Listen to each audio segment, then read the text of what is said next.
Well, good morning from Cottage Farmstead. If we haven't met before, I'm Rebecca. It's been about a month since we planted our summer garden outside, which means our garden tours are back. Most everything that we have planted either by seed or transplant has been established or sprouted, with the exception of a few seeds that I'll point out as we walk around the garden. Yesterday we had a steady, misty rain all day that resulted in still a little less than an inch of rain, so the garden is pretty damp this morning, and I'm enjoying the last few remaining clouds as it's going to warm up very quickly once the sun starts peeking through the clouds, which it's about to do. So let's take a tour around the garden. So if you haven't taken a garden tour with us before, I'll quickly explain an overview of how our garden is set up. So right here in the front is a terrace that we have more of our long-term edible landscaping. So we have some blueberries on either side, we have raspberries that are going to continue spreading down that way, and we have some flowers mixed in here around the house. Then you take a step down into what's called our herb and flower terrace. Around the perimeter of that area we have our perennial herbs and flowers, and we continue adding to that every year. And then in the center we have my annual cut flowers that I put in the center of this area so I can have things like sunflowers and zinnias for my cut flower bouquets. Then you take another step down and you're in our vegetable garden. And down there we grow all of our annual vegetables. We have a couple perennials mixed in. Last year we had these two zones that you see right here, and this year we have the new addition of these 4 quadrants over there. So let's go take a closer look. Well, I'm back outside again as I needed a quick run in and get my hat and sunglasses as the sun is starting to come through the clouds, and I'm sure I'll be losing this flannel very soon. But I'm back out in my herb and flower terrace, and this is where we're having most of our harvest this time of year of late May. So some of the flowers have actually already come and gone. I had some ranunculus and I enjoyed those in bouquets. And then down here behind me I have some yarrow, and we continue to be harvesting these beautiful white flowers for some floral arrangements. I also harvest the leaves some years to make some wound salves. I have plenty of it left over from last year, so I don't need to make any more this year. Then right behind me there you can see this beautiful shrub. Those are my daisies. We transplanted them from our urban farm plot last summer and we didn't get any blooms at all. But as you can see, they are loaded, full of blossoms everywhere, so it's about to burst into full bloom, and I cannot wait after having a whole year of not having any daisies. So continuing on from my beautiful daisy bush, the spent ranunculus are down there. I'm not sure if you can see them on the camera. And then I have flag behind it where a dahlia should have come up. I planted quite a few different varieties of dahlia this year, and a couple of them have not sprouted. I don't know if they're going to come up a little bit later in the summer for me, or if these are just bad tubers. But next to it is the oregano that you saw me harvesting in a previous video this month. And it's already regrown back, so I need to continue harvesting off of this. I may start selling some of these herbs here locally, so if you're local, keep an eye out at the Clemson Area Food Exchange and the Growing Green Family Farm Stall at the downtown Greenville Farmers Market to possibly get your hands on some of our Cottage Farmstead herbs. Next to that is where we had a big black-eyed Susan plant last year. The main plant didn't seem to have come back, but I have lots of volunteers all around in here. So I let them pop up. I may need to relocate a few of them. Some of them are about ready to bloom, so I'm probably going to end up just leaving these volunteers scattered everywhere this year. In keeping with a little bit of symmetry that I like in more formal style gardens, I have another set of volunteer black-eyed Susans that are right here on the other side of the walkway. Then I have another oregano plant and another beautiful daisy plant. Oh look, there's a lizard. Got a garden visitor here. Hope he eats a lot of the pesky bugs that we are starting to have pop up now as the weather warms up. Always fun to have them around. Just beyond the second daisy plant, I have a beautiful dahlia that is coming up, and I cannot wait to see this one bloom. We had lovely dahlias at our old house, and it's been sad not to have them the last few years. So I'm very excited to have a whole bunch of different dahlia varieties popping up in our new garden here. I have a few volunteer dill popping up, And then along the edges of this urban flower terrace, I stuck alyssum plants. I'm hoping they mound out and spill over the rocks that are right here, just to have a nice low element at the front of the garden so that the dahlias can be the showstopper in the back. And like with the other side, I have another yarrow plant here for some more symmetry. And then this section right here where the garden takes a turn is full of celosia volunteers. So last year I had a handful of celosia plants and they all went to seed, and they have lots of little babies sprouting up. We've actually been trying to weed them because there's so many of them. It's just a thick carpet. I planted a few that I had started from seed, so they're the ones that are a little bit ahead of everybody else. But we're going to definitely have to continue thinning this area because we don't need that much celosia in our garden this year. One of the first fruit additions we added to our garden last year was grapes. Concord grapes are my favorite.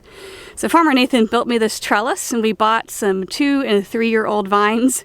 We only got like 2 or 3 grapes off of the vines last summer, but this year they're actually loaded with fruit, so we are super excited. I can see that I already need to come back out and train them back onto the trellis, as I think this year we're going to be able to have them grow over the top, unlike last year where they just barely made it to the top. On the other side of the grape arbor is Volunteer Corner.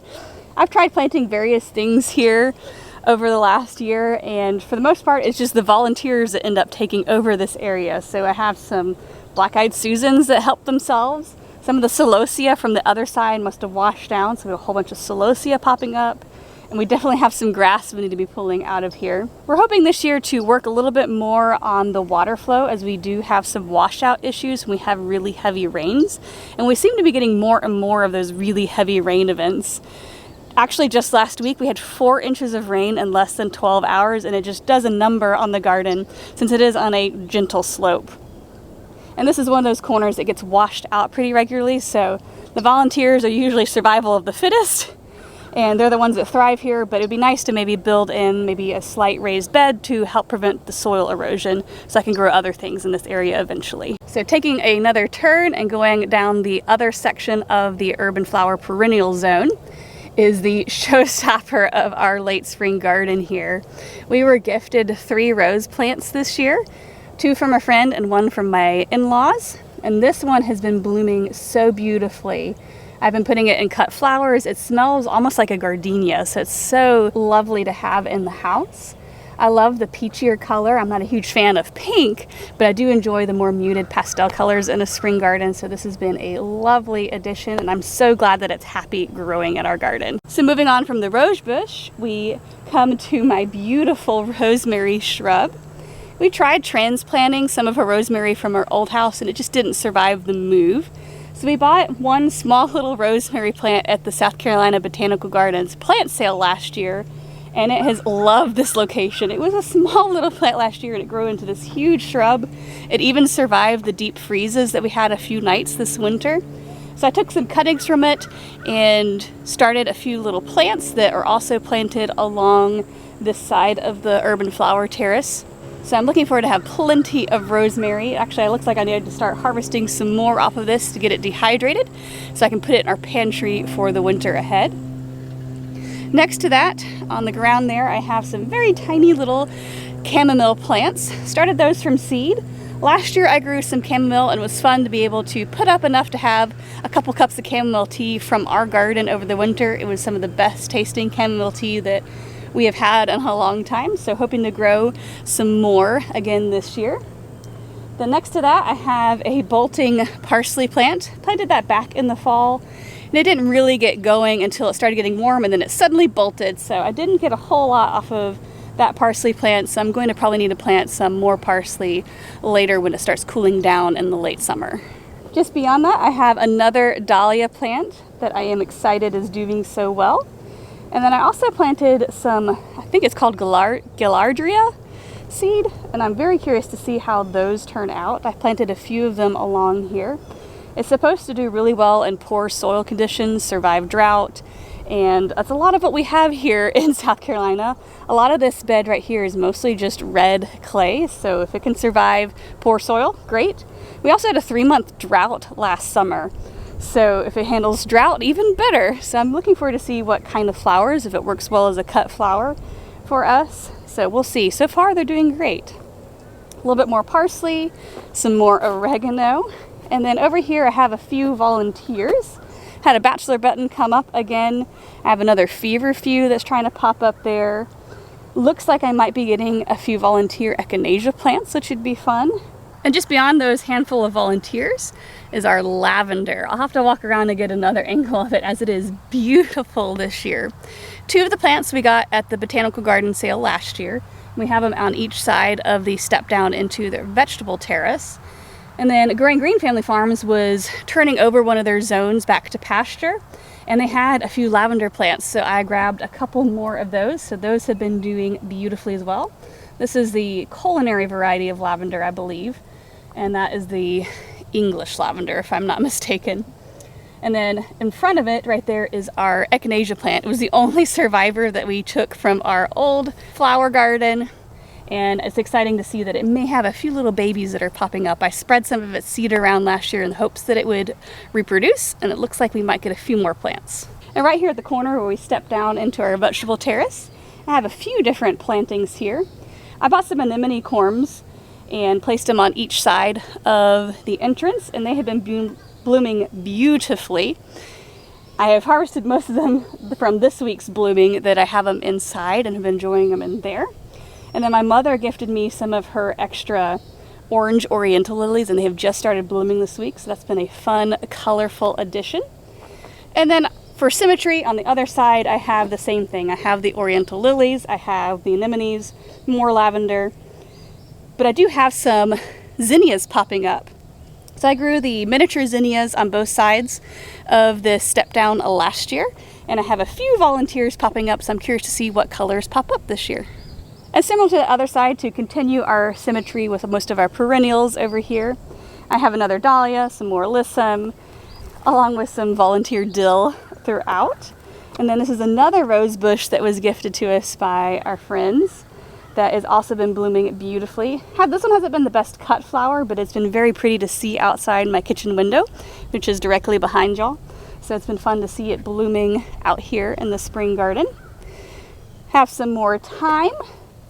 And then this is our marshmallow plant. We moved this from our urban farm plot last year, and it loved living here. It's blooming a little late this year, but it is about to burst. So I'm looking forward to having some of the light purple flowers again in the garden. And down here I have all of our thyme plants. We had a couple different plantings of it, as I had a lot of issues with ants last year. So I was having to replant and replant and replant, and then everything seemed to mostly have survived. So I have quite the mound of it here. As soon as it finishes blooming, I'm probably going to start harvesting some of it to preserve, but it bloomed really early on me this year, so I didn't get it harvested in time. And this rose right here, I'm especially excited about. It's been on my wish list for many years now. It's an orange rose, which is my favorite sort of rose, and it's about to bloom. This is a David Austin variety. I'm forgetting the name, so I will insert it down below once I go inside and look up what variety it is. But there's some blossoms right there, and then down here we have another one that is starting to bud, and it looks like we have a cluster up here as well. So in this section last year I grew a whole bunch of sunflowers, and a few of them self-seeded themselves and I'm letting them grow. But mostly what I have planted here are my queen lime zinnias. Those are my favorite zinnias, and you see they have popped up all along here. We planted them in rows again this year. I think next year I may just try broadcasting them in this area to let them get in there nice and thick, because I do want long stems for cut flowers, and I was reading that if they're overcrowded a little bit, they end up producing longer stems as they're trying to reach the light. So I think I might try that next year, but this is a great start for this year. Looks like so much of the seed came up. This next zone is a mix of a whole bunch of different seed that I planted. I didn't want to buy too much flower seed this year, so I was using up different seed that I had on hand. So there's some different varieties of calendula, some nasturtiums, some of the leftover celosia, and I think there might be one like random marigold thrown in there. Some of these may end up being black-eyed Susans that survived. I think there might be some petunias thrown in there. So if any of these are perennials, I'll probably end up digging them up and moving them to the outside edge. But I will enjoy the mix of colors and shapes and textures in this center area that we can see from our dining room window. And if you were with us last year, you know that I had snapdragons here last year, and these are the exact same plants. I kept waiting on these to die on me over the winter, especially when it got into the teens. I was fully expecting these to die off, but they did great. And they came back and some of the first things blooming in our garden this spring. I've harvested a lot of the flowers for bouquets, and I have gone through and marked a few of the ones that I want to keep. You can see little orange tags. I like the more sunset and pastel colors in my garden, so I'm going to be collecting the seed from the yellows and whites and pastels and sunset oranges and reds to plant out next year. Some of these guys, if they're starting to look a little scraggly, so they may not make it through the whole summer, but if they die off, I at least know which ones I want to save seed from later. I just stepped down into our vegetable terrace. And what you see right here over my shoulder is our carrots. We planted this back in late March, I believe it was, and they are all doing great. I'm really excited about the different varieties that we're growing in here. Some of them we've never grown before. So I'm very curious to see how they're doing. Intermixed throughout this entire quadrant are some random pansies. So back in the fall, I planted row upon row of pansies, and only a handful of the plants survived through the winter, and then they didn't start thriving until the spring. So we have been allowing them to bloom in here. We've been harvesting the edible flowers and selling them to some local chefs, as well as tossing them in our own salads as well. I'm hoping to let a few of them go to seed because some of them were very beautiful varieties that had never grown of pansies before that I can't get locally. So hoping to save the seed of a few of the varieties so that I can plant some more again this fall or maybe next spring. Continuing on in this quadrant, this row here, I planted some cutting celery as well as basil, and then we have a random onion plant in the back there. I also intermixed in, not sure if it's going to survive or not, is a ornamental type of eggplant called pumpkin on a stick. And it's supposed to look like little tiny little pumpkins that you harvest and you can put into your fall bouquets. It is in the nightshade family, and we do have a potato beetle problem here at the homestead. And they have been getting eaten up so much. We've been trying to keep the beetles off of them, but they just keep multiplying. So we'll see if they make it or not. Be fun if they did, but it's not something that I'm relying on as for an edible. So across from that section, we have my pepper and squash zone. So in these two rows, I have different varieties of bell peppers and some jalapenos for our salsa making. I have blot, I have a orange bell pepper, and mostly red bell peppers this year. My orange bell peppers didn't germinate great from the seed I saved last year. Not entirely sure what went wrong because I saved the red bell pepper seed the exact same way, sometimes on the exact same day, so I'm not sure what the conditions were that were different versus just a less viable variety. I don't know. But I have a couple of them intermixed in here, and then I'm really excited about the blot variety as it has a whole bunch of different colors streaked through it, so it's multicolored. So I'm curious to see how those turn out. And then in the next two rows, I have my summer squash and my pickling cucumbers.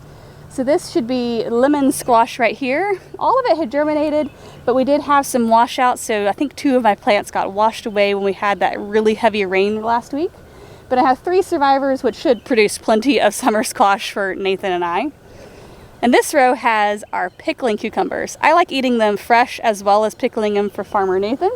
I probably should come in here and thin them, but we have some more rain called for this week, and in case we get a little bit of washout, I don't want to thin too soon, but I will be going through here and thinning them down eventually. This variety is called Homemade Pickles. We grew it last year and saved seed, and it is so delicious. It's prolific, and it doesn't even require a trellis, and it doesn't take over. It stays nice and bushy, so we really love growing this variety, and we're going to continue growing it in the future. And then this section behind me here with all of the cattle panel trellises is our tomatoes. We were planting in such a hurry that I wasn't paying attention to the tags, so I think I intermixed accidentally some of my cherry tomatoes and beefsteak tomatoes along with some of my canning determinate variety tomatoes. So I ended up having to tie all of them up. I'm not sure who's who at this point. We'll find out later when I'm starting to prune them who's who. But with how much wind that we usually end up having here, especially with some of the summer storms, The tomato cages for our determinate varieties last year were just not cutting it. They were falling over left and right. So doing cattle panels for everybody is not a big deal. It'll be a whole lot more structurally sound and require a lot less maintenance this summer than all of the tomato cages last year. So intermixed here in our tomato section is our spring peas.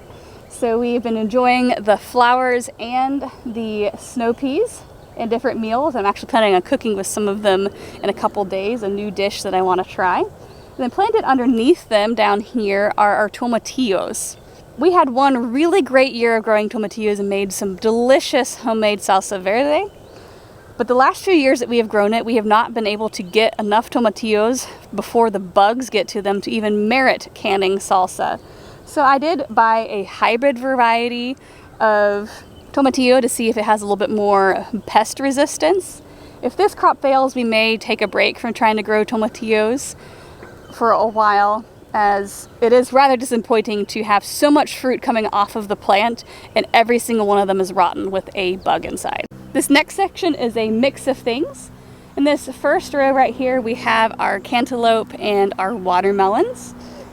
When we were planting, we thought we had a lot of volunteer watermelons and cantaloupe popping up. Turns out it was a whole bunch of maypops that were popping up, so we actually been weeding all of those out. But the melon plants really loved this area last year, so we're hoping they love it again this year. Then behind them, with this cattle panel here, are butterfly peas. I grew a couple butterfly peas up along the house last year on a small trellis. We love the flowers so much, and so did a lot of the local chefs, that we are growing a whole row of them. I actually have more that are germinating in the greenhouse that I'm going to plant along the house just for beauty's sake. But these are the ones we're hoping to harvest and sell the flowers from. With this row of butterfly peas, I do have our trombone zucchini plant. We only had one seed, so I stuck it over here so I didn't need to put a trellis up in my summer squash row for one plant. Thankfully, this one seed did germinate for us, so I'm very excited to see how this grows for us. So next in this zone is our green bean row. This variety is called Provider, and if you've been around for a while, you've heard us talk about it. It is our favorite green bean variety. Been saving seed from it for several years now. It is prolific, it produces heavy. We get bucket upon bucket of green beans for preserving in addition to fresh eating. And this one row will fill up our freezer and still have some left over to sell. So it lives up to its name. And this year I'm only going to do one row. Last year I did 2 rows and it was way too many green beans. So this year I'm going to let this row fill up our freezers, and then I'm going to let this go fallow, especially as I go into the summer. I'm going to be entering my 3rd trimester of pregnancy, so I'm going to let things die off a little bit earlier this year so that I can rest in the last months of pregnancy. And then this row was planted on a whim. I realized that some of the asparagus that we thought had died when we were trying to transplant it from our old home actually survived. So we quickly planted it out here in the spring just to help it get established, and then almost all of the crowns survived the move. So we're just letting them grow this year, and next year we'll try harvesting off of them. We have a few little open spots, so we may add some crowns in here to fill it out. And then we also interplanted a whole bunch of strawberries through here that have been delicious. Since those two plants grow well together, and since the asparagus are perennials and we grow our strawberries perennially, this bed will no longer be for annual production, so we intermix those two. And finally, we're entering the new zone of the garden that was not here last year. We got this started in the fall by covering it with layers of cardboard and then slowly adding compost on top of it as we had access to it. So to my left here is our winter squash zones. So we planted a whole bunch of different varieties of winter squash, yuxi, cushaw, some pumpkins. So those will be filling out in here. And any of the empty spaces where seed didn't germinate, I'm going to be planting some sweet potatoes. I have slips inside that are rooting for me. So those will be interplanted in here as well, since pretty much all of that just needs to sprawl and grow all summer long before we harvest them. Next up is our popcorn. We took a couple year break from growing popcorn as we were building our farmhouse and getting our first vegetable garden established here.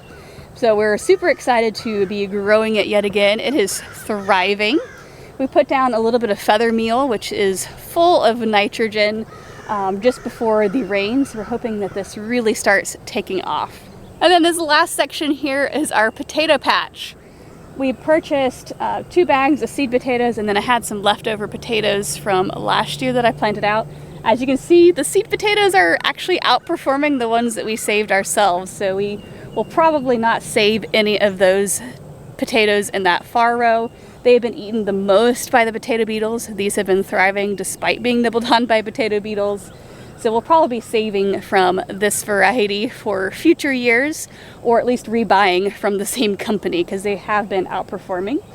We have a couple more weeks with these in the ground. They are starting to bloom, so we're just waiting on these to start dying back before we harvest and see how many potatoes we got. Well, I hope you enjoyed our first summer garden tour of 2024. If you'd like to see more of these videos, I'm hoping to do one a month throughout the growing season, so be sure to hit that subscribe button.